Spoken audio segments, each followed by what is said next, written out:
What is your leadership style? I talked to Kamini Lane. She is the CEO and president of Coldwell Banker Realty. And we really got into a great discussion about her leadership style. And what she really believes in is clarity, transparency, and authenticity. And I mean, honestly, as any leader, that is exactly what you want. But she explains a little bit more about her philosophy, and it's really interesting. So I hope you enjoy the podcast. So, Comedy, welcome to the Real Trending podcast. Thank you so much for being here. It's my pleasure. Thank you for having me. Yeah, I know you're super busy, so taking this time out means a lot to us. And I know you've been in your position as head of Coldwell Banker for about a year now. I think it's a little over a year, right? It's no, yeah, it's almost 2 years. Okay, almost 2 years. Yeah. So Yeah, almost two let's years. talk about, so you've had some time in the position. So I want to talk about like just some of your experience and some of your takeaways from maybe your first year and a half at the company. Um, yeah, so let's see, experience and takeaways. That's such a big, broad bucket. It's really been it's been an amazing time. I think 2024 obviously such a sort of pivotal time in the real estate industry with all of the industry changes related to the NAR settlement. And Coldwell Banker has always been a leader in the industry. 118-year heritage and part of Anywhere Real Estate, which was the first to settle that series of class action law. A really interesting year, kind of a little bit of what I call a renaissance, right? Getting back to the basics, getting back to sort of the fundamentals and the foundations of the profession of real estate and what makes this such an honorable, important profession, and reminding everybody within Coldwell Banker Realty that they have an incredible value and service to provide their clients. And so kind of refocusing on those fundamentals and refocusing on the critical value that a true real estate professional provides their clients. That's been a lot of what the focus has been for the past year or so. And frankly, obviously the first year in any job is just, getting to Mhm. know the lay of the land and understand the players and understand the people. And I would say, probably the first quarter or so in the role, really just listening and learning. Yeah, I mean, you did come in at a pivotal time with the company and in the industry. And I know you've had experience with another Anywhere brand, Sotheby's, and you've also been with Compass. Hmm. So, what did you take with you from those companies that informed your current work at Coldwell Banker? Yeah, I mean, Sotheby's International Realty, obviously just an incredible brand with great people. And I had, was definitely honored to be in the role as president of Sotheby's. And I think, Sotheby's is a company that also is very focused on service, very focused on a great brand. And so just kind of understanding how those components come together. And Compass obviously is a company that talks a lot about its technology. And one of Mhm. the things that I've pulled forward for Coldwell Banker Realty is that the technology that we provide really needs to be very intentional, very purposeful, and helping agents do business. I believe in people powered technology. I believe not in technology for technology's sake, but in technology that actually gets back to those fundamentals and enables agents Mhm. to do what they do better, more efficiently, more effectively, frees up time, for example, to do the things that they do best, like forming relationships or negotiating at the closing table. And so, kind of melding all of the experiences together to form a strong point of view for Coldwell Banker Realty. Yeah, and you talk about the fundamentals, and it's true. I've been in this industry for 30 years, and the fundamentals we always talk about back to the basics. But the value proposition, especially of a buyer's agent, is something really new.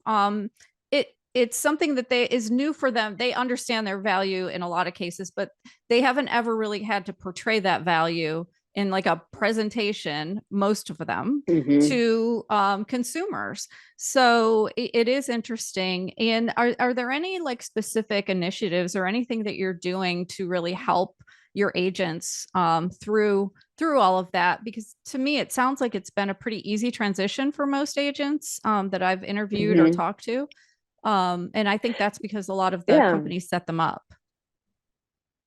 I think that the best agents in the business, the ones who see this as a true profession, have been able to articulate their value all along. They are delivering value, but it's just a different mechanism now, right? It's a slightly Mhm. more formal process to really to get a buyer agency agreement signed and to have a prelude to getting that signature. And one of the things that we rolled out actually at the beginning of the year, so far before the supplementation, was a program called Perfect Pitch. And that is really laser focused on getting agents to articulate their value proposition. We call it the 3330. So what's your 30-second elevator speech? What's your 3 minute, you're sort of standing in line at a hot dog stand. You've got Mhm. 3 minutes to explain your value. And then those 30 and 3 translate to a longer listing presentation, if you will, or, sitting down with a buyer, as we've talked about. And you have 30 minutes to really articulate what it is that you bring to the table. What is your unique value proposition? And I tend to break those three things up into relevance, credibility, and authenticity. And so we Mhm. encourage agents to really be able to speak to those three aspects of their brand and really get tangible about the service that they provide as either a listing agent or someone who's representing buyers, and have a conversation that is about compensation for value, not about commission percentages. Yeah, I love that. It makes it very clear what your value proposition is when you have to put it in 30, 30 and then three Hmm. minutes, and be able to articulate that to someone. And then it kind of sets you up for that longer presentation because you're clear on exactly what your proposition is. So I really like that. Hmm. So as a leader in the industry, what is one key piece of advice you learned early on that has really stuck with you? And did you have like a mentor or anyone who really has helped you to develop to the leader you are today? One piece of advice that I got fairly early on in my career was to focus on owning the room, not owning the content. And what I took from that was, you've got to sort of, whatever it is you're delivering, whether it's, an agent who's delivering, their pitch or a listing presentation, or whether it's someone like me, as a CEO speaking in front of a large crowd, you have to internalize your content in a way that feels like second nature. And then you have to shift your focus to the people, Hmm. right? And most industries, but our industry, bar none, is about people. So it is not about focusing on that content, because so many of us, when we're focused on a script or we're focused on a set of talking points, get really tripped up in those bullets. Oh, shoot, I Hmm. missed 3 words in bullet number 2. But that's not Yeah. really what it's about, right? It is about, Hmm. is your content resonating with the people in the room? Are you, quote unquote, owning the room in the way that you're delivering an impactful, important message, and that folks in the room are taking away from your content what you intend for them to take away? And that was a really great piece of advice that I think applies in so many situations, Hmm. because I think that it's great when you're thinking about sort of big presentation, TED Talk type things, but it's also a really good lesson that you in the importance of listening and being present in the moment, right? Hmm. And I think that especially in a sales culture, we really need to remind folks that listening is as important as speaking. And you're really often most able to land your message when you're focused more on listening than on speaking. Absolutely. And it lends into that same authenticity that you said earlier as well. It's that idea that you're not just presenting what you have on a piece of paper, but you're authentically sharing, your true values or the true content that you want to deliver and you believe in. Yeah, absolutely. So let's talk about growth with Coldwell Banker. I know you've moved into some new markets. Tell me a little bit about your growth strategy moving into 2025 and some of the goals that you have for the company moving forward. Yeah, we are focused on being the home for the best agents in the business. I mean, that's pretty. It's kind of a singular focus, if you will, right? And so we build everything else around that. We want to be the destination for agents who see this as an honorable profession, who see themselves as trusted real estate professionals, trusted real estate advisors. And so our growth strategy is focused on being the home for the most of those agents as possible. There used to be a lot of talk in this industry about number of agents, and I just don't believe in that. I believe, we're not trying to build an infantry, so I don't need to have the biggest roster. I need to have agents who uniquely fit our culture and who can thrive with Coldwell Banker Realty. And one of the things that differentiates us from some of our competitors is that our local leaders handpick every person who joins the company. So they have an automatic connection with the people that they're going to be working with on a day-to-day basis. And I believe really strongly in that model.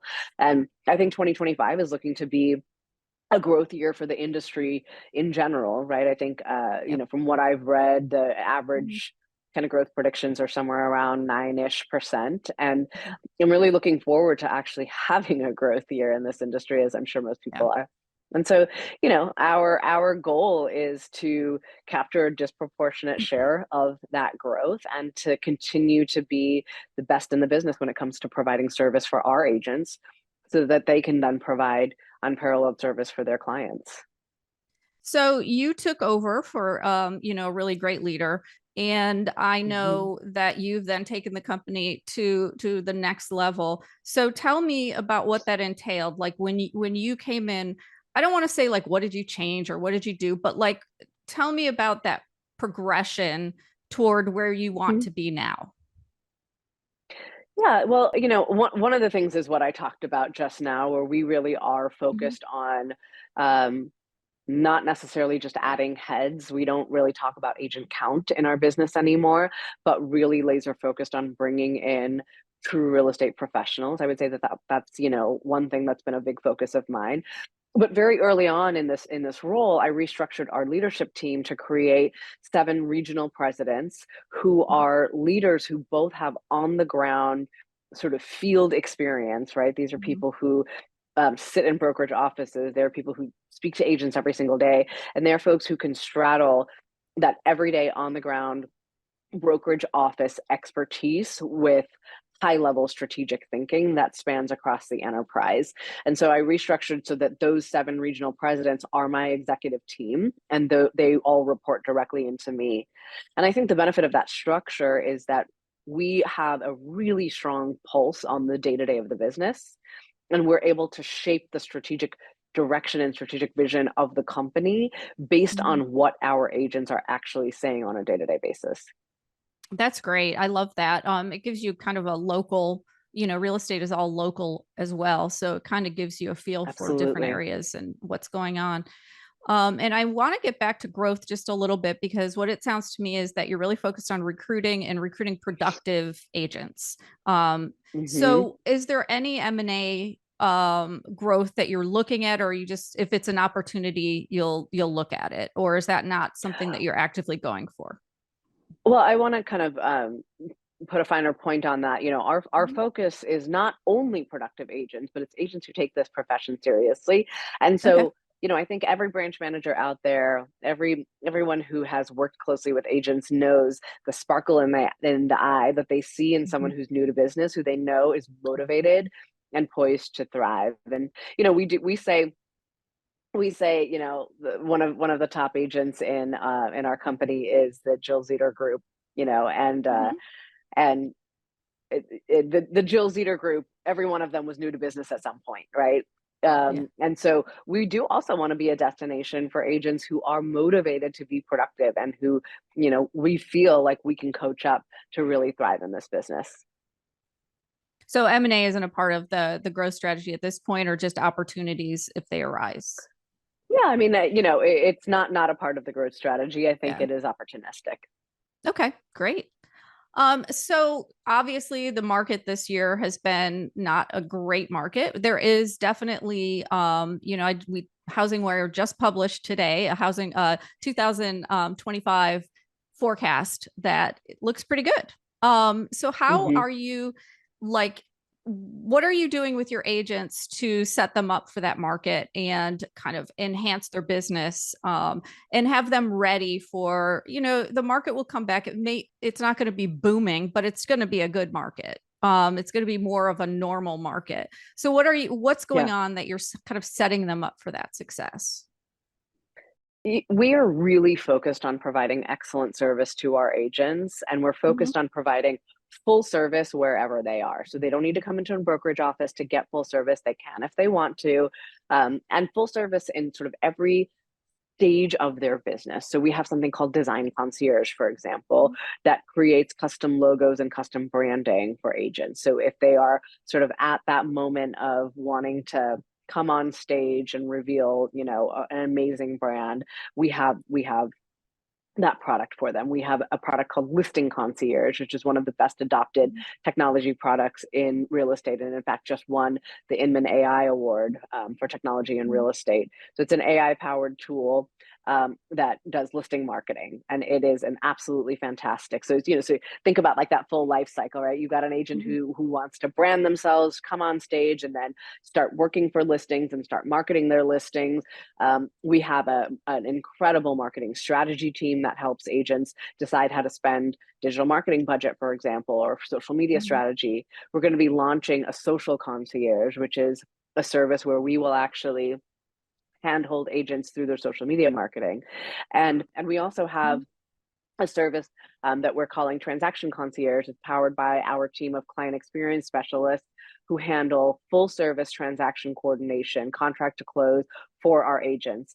And all of this sort of service philosophy is really focused on making sure that agents can unleash their full potential. They're the ones who own the relationships with clients. Mhm. They're the ones who are going after the business. They're the ones who are at the closing table. And so we want to make sure that they feel completely taken care of by the best technology, by intuitive technology, and by people, right? By people who are actually there when they need something, branch managers, brokerage managers, brokers of record who pick up the phone when they call and they say, Mhm. "Hey, CAR changed the form again. What do we need to do now?" Yeah. So that is really our service philosophy. Okay, great. And I want to go back to leadership a little bit and talk to you. Can you share your approach to leadership and how that kind of informs the culture of Coldwell Banker? Yeah, absolutely. So I have a pretty simple leadership philosophy. It is clarity, transparency, and authenticity. And you've heard me say that word a couple times, but Mhm. I believe that it is incumbent upon all leaders to be really clear about what the direction the company is going in, what are the goals of the company, and what's expected of Mhm. every individual in the company. Right? They need to be really clear so that folks aren't left guessing. Because I think, as we all know, in the absence of information, people will fill in the details themselves. So, everyone needs to be really clear about what we're doing and why we're doing it. And that, Mhm. the second part, the transparency, is that why. So, you're not always going to get folks to agree 100% of the time. So, you can be as clear as you want about the goals, but if you're not transparent about the why behind the goals, that clarity only goes so far. When you get to that level of transparency to say, this is why we have set the direction of the company in this way. This is why this vision was the one that we chose. This is why your goals are the goals that you have. I think that is what kind of makes that clarity really click, and Mhm. and kind of gets to that next level of engagement and trust in the company. And then the last thing is authenticity. And I really believe that everybody deserves the freedom to come to work as their true authentic self every single day, and that is where people show up as their best selves. Yeah, absolutely. Totally agree with that. And being a leader that allows them to show up, you know, authentically as well. Um, Yeah. let's talk about your most impactful aha moment as a business leader. Or really, it doesn't even have to be as a business leader. It could be something that Yeah. personally impacted you. Well, I'll tell you the one that comes to mind. So if it is the most, I don't know, but it is one of the most. It was Yeah. during the pandemic, and I was a single mom at the time. My daughter is now 8, so I guess she was 3.5 at the time. And, the pandemic was a very stressful time, particularly in real estate, as I think we all know. And I was having a hard day, just one of those days where it's just a lot of hard decisions, a lot of work looming ahead of me. And I was sort of sitting in my office, just feeling the weight of the world, feeling the weight of the world on me, and not sure where to go next. And my 3.5-year-old came up to me and she said, "Hey, mommy, what's wrong? What's going on?" And tried to explain to her as simply as I could to a 3.5-year-old. And she looked at me and she said, "Well, you know what, mommy? Sometimes you just got to get the work done." That's great. Such insight. Oh, that's Yeah, funny. and it was such a funny moment because I had really been in that moment thinking about the difficulty, right? Yeah. We're in COVID, there's so much uncertainty. I have to do all of these things that just feel Mhm. really difficult. And that's what I was focused on rather than her simple 3.5-year-old advice of, just get the work done. Yeah. Easy. Yeah. Yeah. Yeah. Oh, so what is one thing that people would be surprised to learn about you? Hmm. I'm kind of an open book, so I don't know that that much is surprising about me. I Mhm. suppose maybe that is the thing that's surprising, Yeah. that I really am an open book. I don't kind of try to put a mask on, and so what you see is what you get. Yeah. So no passions, hobbies that you have outside of real estate that Oh, many passions and hobbies outside of real estate. I just don't know that any of them are very surprising. okay. I'm an avid reader. Mhm. Maybe one thing that would be surprising is I'm an avid reader, but my taste in books is varied. So I do read some things of substance. I just read Yeah. Hidden Potential by Adam Grant. That was fantastic. But in my Mhm. Kindle, you will also see complete trash. So, Oh, I you totally know, agree. I'm a yeah, big fan of the time travel romance. So I will be yes, reading a business book and then I'll be reading some kind of, trashy book. So totally get it. yeah, that's same for me. You got to I have some of love to those. travel. Gotta Yeah. have, yeah, you gotta have a release, right? I love to Yeah. travel. My husband and I just got back from a weekend trip to Mexico City. We Mhm. rode hot air balloons over the pyramids, the Mayan ruins, which was amazing. We ate some phenomenal food. We love food. We love wine. We Mhm. love traveling to find great food and wine. Yeah. And my family. I mean, my biggest passion is my family. I have a 14-month-old daughter, Samara, and I have an 8-year-old, Leela, Mhm. and my husband, Peter, who is my best friend and my rock, and the most amazing father. And we're just a little unit and we have a great time together. Yeah, that's wonderful. Well, congratulations, 14 months. It's been a little while, but congratulations on her. So, Thank you. Thank you. um, my last question is just what's next for Coldwell Banker? I do think going back to 2025 being a year of growth, I think, Mhm. growth is what's next for Coldwell Banker. Just continuing to provide, an incredible level of service to our agents and continuing to build on our 118-year heritage and history to be the best brand in real estate. That's great. Well, Kamini, thank you so much for joining the Real Trending podcast. We appreciate you coming on. It was my pleasure. Thank you.